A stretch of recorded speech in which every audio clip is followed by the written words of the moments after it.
ने मास्क और काला चश्मा पहन रखा था। आते ही बोला कि उसे पैसों की कोई कमी नहीं है, लेकिन उसे बिल्कुल स्वस्थ नवजात बच्ची चाहिए। बच्ची का जन्म 1 हफ्ते के अंदर हुआ होना चाहिए। और सबसे अजीब बात, उसने बच्ची के पिता की जन्म तिथि भी पूछी थी। मुझे समझ नहीं आया कि उसे इसकी क्या जरूरत थी, लेकिन हमारे पास 3 दिन पहले अगवा की गई एक नवजात बच्ची थी। उसके माँ बाप हर जगह रो रो कर वीडियो डाल रहे थे और अपनी बच्ची को वापस मांग रहे थे। उस आदमी ने वह वीडियो देखा और बिना एक पल सोचे उस बच्ची के बदले हमें 1 करोड़ रुपए नकद दे दिए। ये सुनकर मेरे रोंगटे खड़े हो गए। रमेश ने जो कहानी सुनाई थी उससे यह घटना लगभग पूरी तरह मेल खाती थी। बहुत संभव था कि दोनों मामलों में वही एक आदमी शामिल हो। दूसरे शहर की पुलिस ने बताया कि उन्होंने पूरे गिरोह को गिरफ्तार कर लिया है। अब वे रेलवे स्टेशन और एयरपोर्ट के सीसीटीवी फुटेज दिखाकर उस रहस्यमयी आदमी की पहचान कराने की कोशिश कर रहे हैं, लेकिन इसमें समय लगने वाला था। हम हाथ पर हाथ रखकर इंतजार नहीं कर सकते थे, इसलिए हमने फिर से पूरी घटना को शुरू से जोड़ना शुरू किया। आखिर वह आदमी सिर्फ नवजात लड़कियां ही क्यों खरीद रहा था? अगर किसी अमीर परिवार को वारिस चाहिए होता तो वह लड़का खरीदा, लड़की क्यों? और वह हर बार बच्ची के पिता की जन्म तिथि क्यों पूछता था? इन सवालों का जवाब हमारे पास नहीं था। मैं जितना सोचता उतना ही उलझता जाता। इंस्पेक्टर विक्रम एक तरफ रमेश और मोहनलाल की फाइलें देख रहे थे और दूसरी तरफ अगवा हुई बच्ची के माता पिता के सोशल मीडिया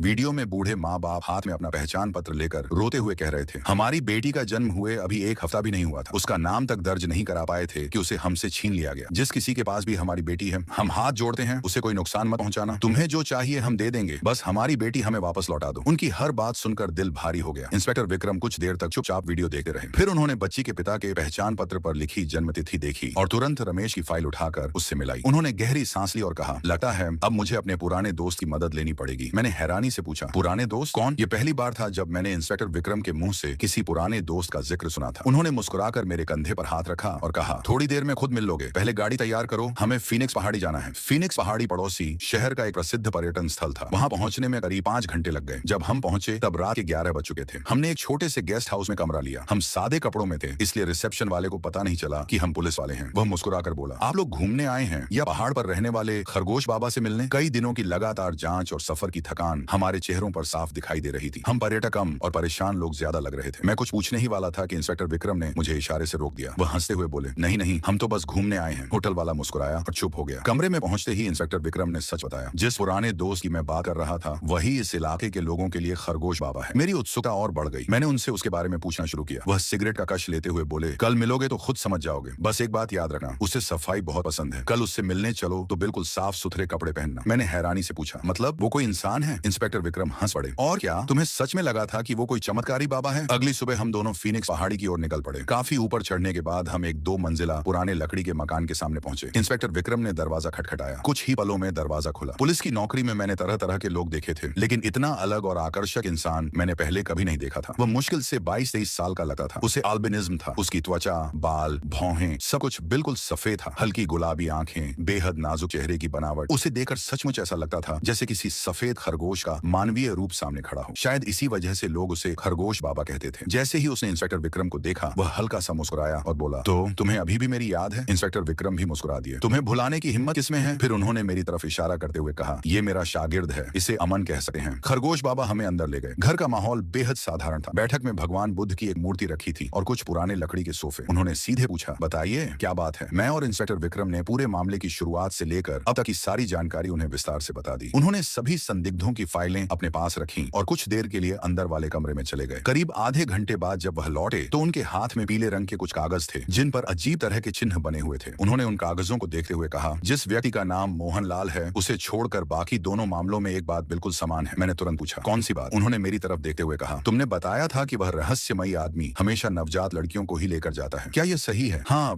बिल्कुल। इंस्पेक्टर विक्रम ने बेचैनी से पूछा, क्या तुम्हें कुछ समझ आया? खरगोश बाबा कुछ पल चुप रहे, फिर बोले, अगर मेरी आशंका सही है तो कोई बहुत खतरनाक और अमानवीय सोच रखने वाला इंसान ये सब कर रहा है। कुछ लोग मानते हैं कि किसी विशेष परिस्थिति में जन्मी बच्ची की आत्मा का इस्तेमाल करके अपनी उम्र बढ़ाई जा सकती है। इसके लिए बच्ची के पिता का जन्म, समय और जन्म तिथि भी मायने रखते हैं। बच्ची की हत्या करने के बाद उसे शव को सुखाया जाता है ताकि कथित रूप से उसकी आत्मा को बांधा जा सके। उन्होंने गहरी सांस ली और गुस्से में बोले, बंदरों के बीच मिली वह सूखी हुई बच्ची उसी प्रक्रिया का हिस्सा लगी है और जिस दूसरी बच्ची को खरीदा गया है उसकी जान भी बहुत बड़े खतरे में हो सकती है। फिर उन्होंने मेज पर हाथ मारते हुए कहा, लेकिन याद रखना ये सब अंधविश्वास है। ऐसी किसी चीज से किसी की उम्र नहीं बढ़ती। ये सिर्फ लालच, डर और अंधविश्वास का खेल है। उन्होंने मेरी तरफ मुस्कुराकर देखा और बोले, क्या हुआ? ऐसे क्यों देख रहे हो? मैंने कुछ नहीं कहा। वह हंस पड़े। मैं कोई चमत्कारी बाबा नहीं हूँ। लोग हाथ दिखाते हैं, सलाह लेते हैं, उसी से घर चल जाता है, लेकिन किसी की जान लेने वाले अंधविश्वास पर मैं कभी भरोसा नहीं करता। मैं सबसे ज्यादा भरोसा कानून और इंसानियत पर करता हूँ। मैं थोड़ा झेप गया। नहीं, मेरा वो मतलब नहीं था। इतने में इंस्पेक्टर विक्रम ने हमारी बात बीच में रोक दी। उन्होंने कहा, मतलब पहली शिकार वह बेघर महिला थी। हत्यारे को लगा कि उसके पेट में पल रहा बच्चा रमेश का है और उसी वजह से उसने माँ और बच्ची दोनों को खरीद लिया। लेकिन बाद में उसे पता चला कि बच्ची का असली पिता मोहनलाल है, यानी उसकी पूरी योजना बेकार हो गई। गुस्से में उसने महिला की हत्या कर दी और बच्ची के शव को बंदरों के बीच फेंक दिया। लेकिन वह यहीं नहीं रुका, उसने फिर दूसरे शहर में उसी तरह की एक और नवजात बच्ची तलाश ली। हमने खरगोश बाबा का धन्यवाद किया और बिना समय गंवाए वापस शहर लौट आए। जांच में पता चला कि जिस निर्माण स्थल से महिला का शव मिला था, उसके सबसे पास शहर की सबसे महंगी रिहायशी कॉलोनी थी। वहां सिर्फ शहर के सबसे अमीर लोग रहते थे। संभव था कि हत्यारे ने दूर से शव लाकर उसी इलाके के पास दफनाया हो। जांच के बाद दो परिवार हमारे शक के दायरे में आए। पहला, एक बड़े उद्योगपति का 80 वर्षीय पिता, उसे अंतिम चरण का पेट का कैंसर था और डॉक्टरों ने लगभग उम्मीद छोड़ दी थी, लेकिन परिवार के अनुसार वह अब इलाज से भी थक चुका था। दूसरा, 18 साल का एक लड़का जिसे ब्रेन ट्यूमर था। उसका परिवार इलाज के लिए उसे विदेश ले जाने की तैयारी कर रहा था। लेकिन इन दोनों परिवारों में अंधविश्वास जैसी कोई बात सामने नहीं आई। हमने कई और अमीर परिवारों की जांच की, लेकिन हर बार नतीजा वही रहा। पूरा दिन भाग दौड़ करने के बाद मैं और इंस्पेक्टर विक्रम सड़क किनारे एक छोटे से ढाबे पर खाना खाने बैठ गए। तभी पास वाली मेज पर बैठे एक परिवार में अचानक झगड़ा शुरू हो गया। पहले एक महिला अपने बेटे के साथ बैठी थी। कुछ देर बाद एक आदमी एक छोटी बच्ची को लेकर वहां आया। चारों लोग साथ बैठे, लेकिन देखते ही देखते बहस इतनी बढ़ गई कि महिला ने गुस्से में अपनी प्लेट जमीन पर दे मारी। वह आदमी पर चिल्लाई, तुम्हें लगता है कि अपनी दूसरी औरत से हुई बेटी को मेरी संपत्ति का हिस्सा मिलेगा? ये सपना देखना भी मत। अगले ही पल दोनों एक दूसरे से हाथापाई करने लगे। इंस्पेक्टर विक्रम तुरंत अपनी कुर्सी से उठे। उन्होंने अपना पुलिस पहचान पत्र दिखाया और उस झगड़े को वहीं रोक दिया। लेकिन उस परिवार को देखते ही मेरे दिमाग में अचानक एक नई बात आई। मैंने सोचा, अगर गंभीर बीमारी से जूझ रहा इंसान किसी अमीर परिवार का वैध वारिस नहीं बल्कि उसकी नाजायज संतान हो, तो शायद यही वजह थी कि हमारी सारी जांच अब तक गलत दिशा में चल रही थी। मैंने तुरंत अपना शक इंस्पेक्टर विक्रम को बताया। उन्होंने कुछ पल सोचा और बोले, हो सकता है इस दिशा में जांच करनी चाहिए। इस बार हमने शहर के बड़े अस्पतालों के वीआईपी वार्डों की जांच शुरू की। ज्यादा समय नहीं लगा, जल्द ही एक 4 साल का लड़का हमारे सामने आया। वह ब्लड कैंसर से पीड़ित था। अस्पताल की नर्सों ने बताया कि उससे मिलने रोज एक खूबसूरत युवा महिला आती थी। कभी कभी एक ठिगना मोटा अधेड़ा आदमी भी उससे मिलने आता था। हमने उस महिला की पूरी जानकारी